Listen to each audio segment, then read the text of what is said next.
E se a razão pela qual você larga a Bíblia no meio não for preguiça, mas porque você não aprendeu o método, o jeito certo de fazer ainda? Eu vou te mostrar o que eu faria se eu fosse começar a ler a Bíblia do zero hoje e o que definitivamente eu não faria. Pensa comigo, a maioria das pessoas que decide ler a Bíblia, ela começa com todo o ânimo do mundo, abre Gênesis, vai bem nos primeiros capítulos e em algum momento ela trava, ou desiste, ou fica lendo por obrigação, sem entender o que está lendo. E aí, o que vem depois disso é uma culpa, alguém dizendo assim, eu sou fraco, não tenho disciplina suficiente, não tenho fé suficiente. Mas olha, o problema aqui é tão simples. É simplesmente que ninguém ainda deu para você as ferramentas, os métodos certos para você começar. Eu já cometi 3 grandes erros quando comecei, e hoje eu vou te contar o que eu faria diferente. Os 3 movimentos que, se eu soubesse desde o início, teriam mudado tudo para mim. Vamos lá? Primeiro, eu pararia de tentar ler a Bíblia do Gênesis ao Apocalipse em ordem. O quê? Eu sei que parece contraintuitivo. A Bíblia tem uma ordem, né? De capa a capa, tem uma narrativa, mas aqui que está o problema. A maioria das pessoas que tenta ler assim, ela desiste em Gênesis, lá em Levítico, ou até em Números, e aí ela fica com uma culpa gigante, né? Como se tivesse tido uma grande falha na vida. A Bíblia, ela não é um livro de romance, que você lê de uma capa até outra capa. Ela é uma biblioteca. São 66 livros de gêneros diferentes, poesia, lei, história, profecia, carta, evangelhos, e cada um precisa de um contexto diferente para você conseguir entender. Isso é forte para mim e para você porque eu já li versículos de provérbios como se fossem algumas promessas absolutas, quando na verdade eles são princípios gerais. Já li partes de Jó como se fossem palavras de Deus, quando na verdade eram palavras dos amigos, palavras erradas dos amigos de Jó. Já tirei algumas conclusões que eu precisei corrigir bem depois, né? Já falei disso aqui, porque eu não tinha um contexto. O que eu faria diferente? Começaria hoje pelos evangelhos, Marcos especialmente. É o mais direto, é o mais rápido, é o mais dinâmico, o mais narrativo. Depois eu iria para Atos, para entender o nascimento da igreja. Só então eu voltaria para o Antigo Testamento com um entendimento melhor de para onde a história está caminhando. Contexto antes do versículo, sempre.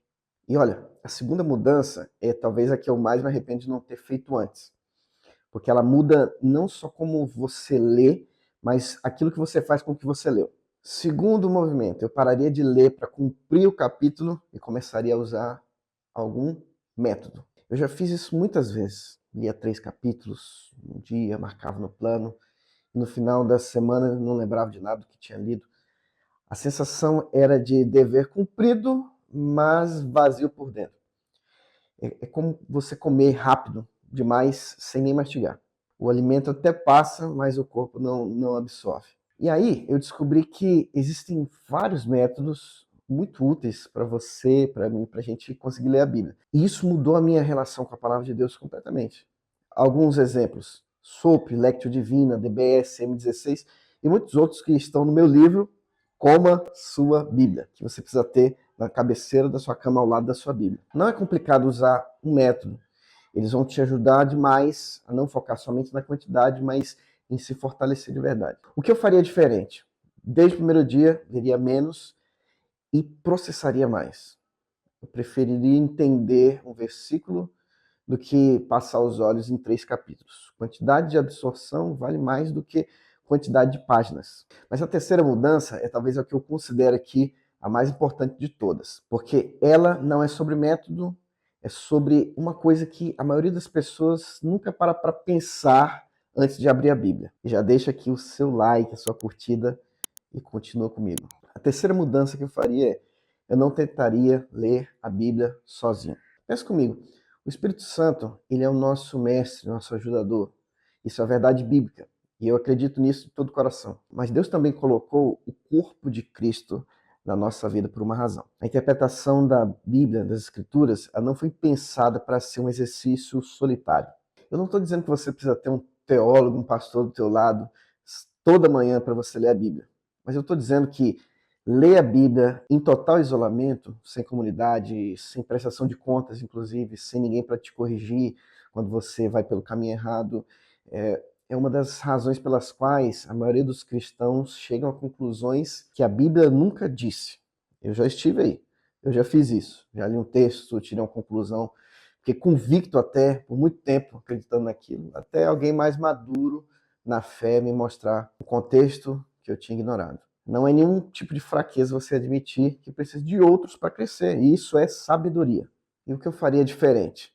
Desde o começo, buscaria um grupo pequeno, um grupo de estudo bíblico, uma célula, uma comunidade online, um lugar onde as minhas perguntas fossem bem-vindas e eu pudesse aprender com quem já trilhou, já passou por esse caminho antes de mim. Porque a fé não foi criada para ser vivida em solidão. A gente foi feito para crescer juntos. Então, recapitulando as 3 mudanças que eu faria se eu começasse do zero hoje. 1. Pararia de ler pela ordem e começaria pelo contexto. Evangelhos primeiro, Marcos para começar. 2. Eu pararia de ler para cumprir meta e usaria um método, SOAP, por exemplo, que a gente já comentou aqui no canal. Menos quantidade e mais fortalecimento, mais digestão. 3. Em hipótese alguma, tentaria fazer isso sozinho. Comunidade não é opcional, é parte do plano de Deus. O desafio para você hoje é simples. Escolha um dos 3 e coloque em prática essa semana. Só um. Você não precisa mudar tudo de uma vez, mas escolha um aí e começa. E depois vem aqui nos comentários, e conta nos comentários qual dos 3 mais tocou você. Quero muito saber isso aí. Tem uma frase no livro de Neemias, no capítulo 8, que resume toda essa ideia que a gente está compartilhando aqui. Quando o povo ouviu a leitura da lei, os levitas faziam o povo entender a lei. Não só transmitiam o texto, mas explicavam o que significava aquilo. Contexto, método, comunidade, os 3 estavam lá desde o começo. E se esse vídeo te ajudou, já compartilhe com alguém que você sabe que está tentando começar a ler e entender a Bíblia e ainda não conseguiu fazer isso com bastante consistência. Esse conteúdo foi feito para essa pessoa. E se você ainda não viu os outros vídeos do canal, aqui tem algum lugar aí explicando o método, explicando o que a gente está conversando aqui, já volta lá, dá uma olhadinha nos outros vídeos, vai te ajudar demais. Não se esqueça de se inscrever que você faz parte dessa comunidade. E lembre-se, nem só de pão vive o homem, mas de toda palavra que sai da boca de Deus. Portanto, coma sua Bíblia. Até o próximo vídeo.